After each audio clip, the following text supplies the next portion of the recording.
Oh, welcome back to the channel. Haven't done a Payload CMS video in a while.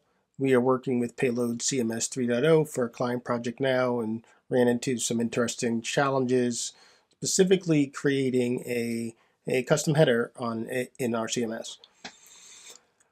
First thing, please make sure you like and subscribe. If you want to see more Payload 3 CMS videos, leave a comment below.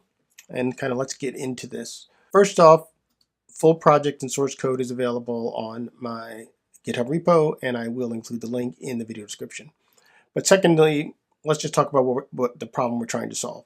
So I want the ability for the user to be able to filter the results of a collection. I'm just using the user collection just to keep it simple. Let me step back for a minute. Just to let you know, this is a Payload CMS project that I created. It's using a SQLite database. I used a blank template, and all my modifications are just here in the user collection.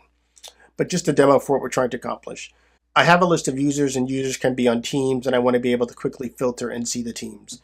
Yes, I can go up here and kind of add a filter and do all this other stuff, but for our end users right now, we just want to give them the easiest experience. And the easiest experience is for us to kind of summarize the information across the top here and then provide buttons which allow them to basically filter the list themselves. So we have all of the teams. We have anyone who's just on team 1, and then we can filter for team 2. And so now quickly, just to kind of go through what I have done here. So if we look at our user collection here, since I've done the demo, let me see if I can make this a little bit bigger. So if we look at our user collection here, I've added this component section. And here in the components section, I've selected before list table. And so the item appears before the list table. I also kind of was playing around, so let me just uncomment this so you can see it. If I put before list, you get it all the way up here at the top. So you have your option on where you want to put it.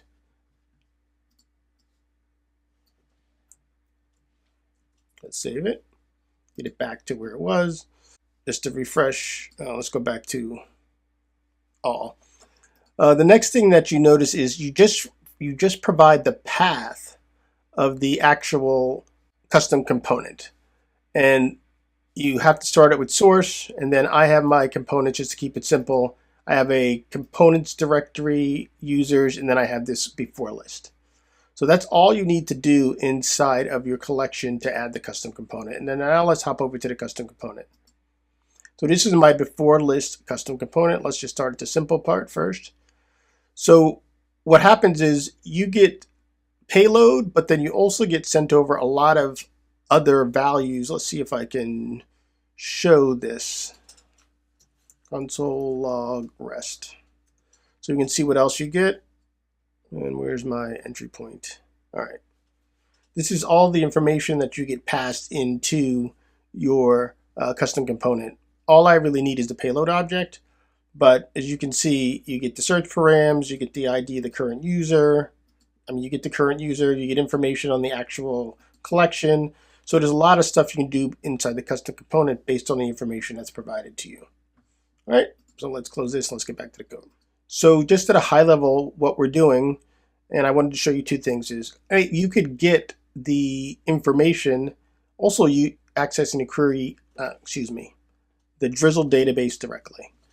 So let's handle the easy one. In my demo, I'm actually doing it using a Drizzle database, but let's show how you can do it just using the custom payload query. So all you have to do is the payload, find, label the collection that you want.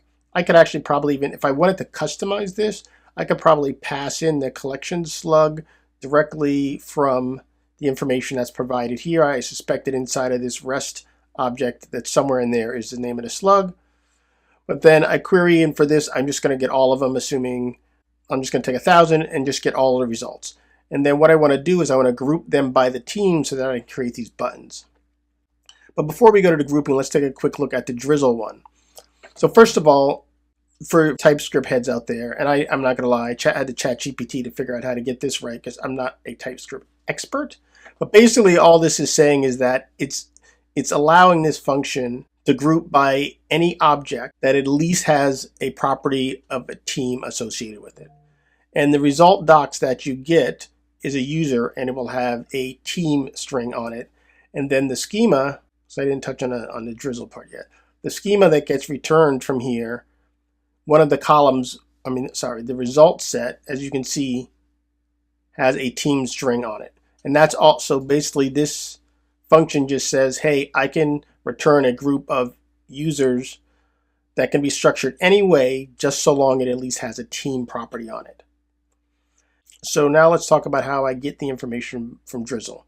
So this payload object that got passed in, it allows me to access this database object that's on it, this database adapter, and then from that I can get this Drizzle object. And then from the Drizzle object, I just drizzle away. So any query that you normally would do with Drizzle, you can now do because you have access to this Drizzle object. Now there's an intermediate step that you absolutely must do, which is, I thought I documented it here, but let me see if I put it in the README. Yeah, I did. Must be done to generate the types for Drizzle ORM so that we can do type queries. You have to run this command npx payload generate db schema, because that is what is allowing me to, where did I go? To do this typed query based on users. If you don't run that command, you'll get the red squiggly line underneath users and it won't know what to do. So please make sure you run this command to generate db schema. You must run this command. Okay. So here you can see like I said, I'm querying Drizzle directly to get my users, and I get this user object, this array of this object return.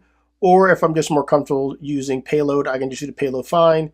I get this results objects, and then I need the doc off of it, which then gives me the user type.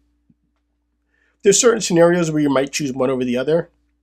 I was just playing with this just so I had an example for myself to come back to exactly on how this would work. That's what I usually do. I create these projects, these tiny projects with samples so that when I'm trying to solve a problem, I can just go back to something that's working already. And then since we need to group the results based on teams, we're using this users reduce. It kind of loops through and gives us this object, which then gives us all the users and then gives us our users by team, where we have a team as the key, and then it contains the array of users. So then now we're down inside of here. Like I said, in this example, I'm using Drizzle. So this is going to return me my array of users by team.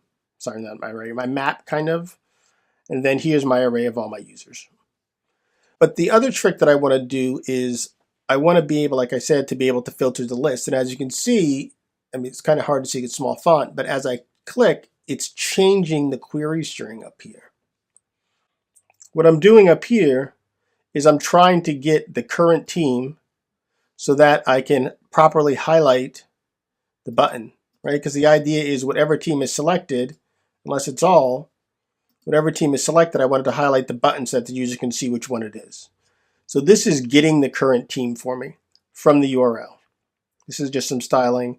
And then kind of the real meat of this here is I'm looping through my users by team and creating a button for each team that exists, right? So I believe that if I do create new,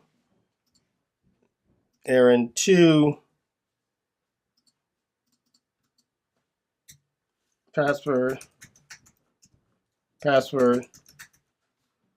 say team 3, admin, save.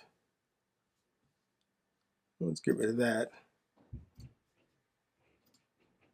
You can see I have my team 3. That's, like I said, I wanted to keep this short. This is all I really wanted to show. Please take a look at the source code, and I'll see you next time. Thanks. Bye.